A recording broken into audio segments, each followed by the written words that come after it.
Good morning, students. I welcome you in the lecture series of Science and Technology Part 2nd. Today we are going to start chapter number 2nd, Life Processes in Living Organism Part 1st. You know the different types of life processes are there. For example, digestive system, circulatory system, excretory system. So many systems are present into the living organism. For example, living organism, that means plants and animal. In that living organism, so many life processes are there. In this chapter we are going to study now the different life processes which are essential for the living organism. In this chapter some points are there. First, living organism and life processes. Second, living organism and energy production. Some nutrients and energy efficiency, and last one is the cell division, and a cell division is a life processes. In a first point, living organism and life processes, different types of life processes. For example, respiration, you know the respiration, this respiratory system we are going to study. Living organism and energy production, how energy production by the respiratory systems we are going to study. Some nutrients and energy efficiency, which nutrients are essential for the energy, and last one is the cell division, a life process. That means cell division is essential for the next generation. This by the two types, mitosis and meiosis. These types are we are going to study now in a cell division. Now some questions are given there before starting this chapter. Can you recall? First, how are the foodstuffs and their nutrients contents useful for the body? The foodstuffs are digested and converted into the soluble nutrients. Soluble nutrients, that means these soluble nutrients can be easily absorbed into the blood. These foodstuffs are digested by the digestive system and they are converted into the soluble substances. If these are converted into the soluble substances, then and then only they can be absorbed into the blood, and if it is absorbed into the blood, then these nutrients are carried by the blood to every cell of the body, which is essential for every cell of the body. The oxygen inhaled, that means this oxygen is taken inside the body, inhaled at the time of the respiration, is also carried to every cell, and in the body cell the oxygen carries out oxidation of nutrient, and thus by the oxidation the energy is produced. The energy helps to the body to carry out all its function.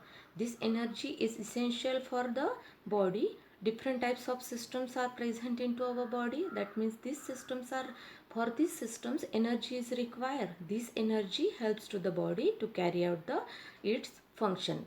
Their functions are going on, then and then only the life process of that animal, that plant can be go. The nutrient helps in growth and development of the body. That means these foodstuffs and nutrients are useful to our body for the energy. Okay. Now question number 2nd. What is the importance of balanced diet for the body? Balanced diet, that means carbohydrate, proteins, fats, vitamins, minerals. You know that this carbohydrate, protein, fats, vitamins, these are the in a right proportion in a balanced diet. Each nutrient carries a specific function. Carbohydrate, protein, fat, these nutrients are carries different functions, and in a balanced diet all these nutrients are in a right proportion. That's why the balanced diet is required for the energy and the nutrients, and it is very important to maintain the health. That's why this balanced diet too important for the body. Okay. Now question number 3rd. Which different functions are performed by muscles in body? You know that what is meant by the muscles and how many types of muscles are present in our body? Three types of muscles are there. First one is the involuntary muscle, second one is the voluntary muscle, and third one is the cardiac muscle. In 9th standard we have studied this the types of the muscles, and these three types of muscles in our body. The voluntary muscles brings all the movements according to our will, and involuntary muscles brings about all vital activities in the body, and these visceral organs are under the control of involuntary muscles. You know the visceral organs which are present in our body, these are under the control of our involuntary muscles, and some muscles are under the control of our voluntary movements. And the last one is the cardiac muscles controls the movement of the heart. This will continuously these muscles are going on under the contraction and relaxation. These are the cardiac muscles, and the cardiac muscles controls the movement of the heart, and carbohydrate proteins are stored into the muscles. Mainly in the muscles, carbohydrate and proteins are stored. Fourth number question. What is the importance of digestive juices in a digestive system? We know that digestive juices, up to 9th standard we have studied digestive system, digestive juices which are essential for the working of the digestive system. Digestive juices mainly consist of the enzymes, and these enzymes are acting on the these enzymes are acting as a catalyst as bring about the chemical reactions and as a faster pace. Catalyst means this can be brings about the chemical reaction as the fast, and we know that digestion having the physical digestion and the chemical digestion. In a chemical digestion, these enzymes are work as a catalyst, and these enzymes are present into the digestive juices, and the digestive juices of the stomach makes the pH balance of that digestive tract acidic, while that the intestinal juices makes it alkaline. Now next question number 5th. Which system is in action of a removal of waste material produced in the body? Which system is there? Excretory system. Excretory system helps to remove of the nitrogenous waste material from the body. Next question. What is the role of circulatory system in energy production? You know that circulatory system due to the circulatory system, glucose from the digestive system. This glucose is produced by the digestion. This glucose by the digestive system, and oxygen from the respiratory system. By the inhalation, this oxygen can be carried into the body.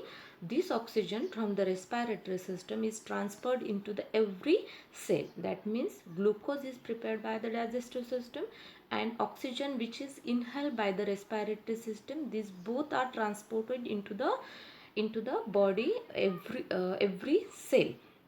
And RBCs, that means red blood cells, carries this oxygen. Red blood cell carries this oxygen as the blood is pumped by the heart. In every cell, with the help of this oxygen, glucose molecule yield the energy by the process of the oxidation. You know that oxidation, and this oxygen which is carried by the RBCs which is present into the blood, they can be carry this oxygen. This will be every cell, with the help of the oxygen and glucose molecule which is prepared by the digestion. This glucose molecule will yield the energy by the process of the oxidation. Okay, now last one question. How are the various processes occurring in human body controlled in how many ways? The nervous system and endocrine system.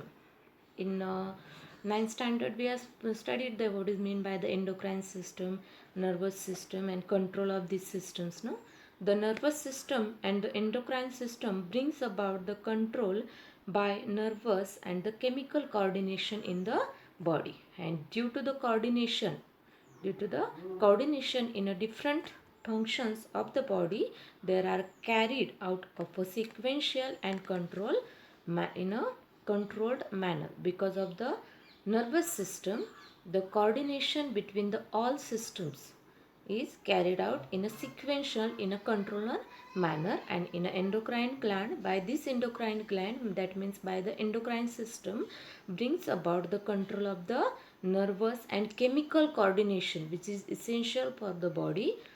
This chemical coordination is controlled by the endocrine gland. These are the now let us start the chapter. First point, living organism and life processes. Various organs systems are continuously performing their functions in the body. Along with their various systems are like the digestive, respiratory system, circulatory system, excretory system, control system, that means nervous system. Different external and internal organs are performing their functions independently but through a complete coordination. This overall system is an action is a more or less same way the in all the organisms. There are different types of systems in human body, and the functions in the coordination with each other for the action of need of constant supply of energy. Carbohydrate, fats, lipids in the cell diet, in the diet provides energy to the body. You know that carbohydrate, protein, fats, lipids, so many food diets are providing energy to our body. And the mitochondria, which is present in the cytoplasm of our cell, this synthesize this energy and utilizing the by the utilizing these nutrients. This mitochondria is called as a powerhouse of energy. This which is this energy which this mitochondria which is present into the cytoplasm of the cell, which is synthesize the energy by utilizing nutrients, that means which are the carbohydrate, protein, fats, vitamins. This by the utilizing these nutrients, this mitochondria can be produce the energy. And for this reaction, what is necessary for this reaction? Oxygen is necessary, and this oxygen is carried out by the respiratory system, and it will provide to the this oxygen, and this energy will be provided to the body by which process? By the circulating the blood, that means circulatory system. By this circulatory system, this oxygen and this energy will be provided to each and every part of cell of our body, and each cell is thus supplied with oxygen and nutrient to provide the energy. Okay, now you know that plants are autotrophic. They are synthesizing their own food material by which process? By the photosynthesis, and after utilizing the some for their own needs, the remaining food is stored into the fruits, roots, stem, leaves. In that, this remaining food can be stored, and plant matter is consumed by the animal, thus taking the nutrients from them. We are taking the nutrients from them.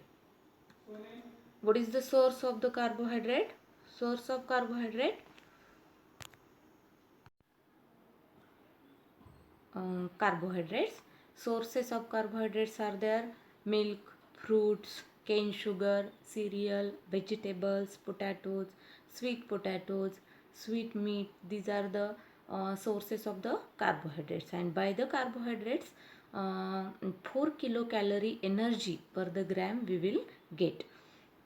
Now we are going to start second point, living organism and energy production.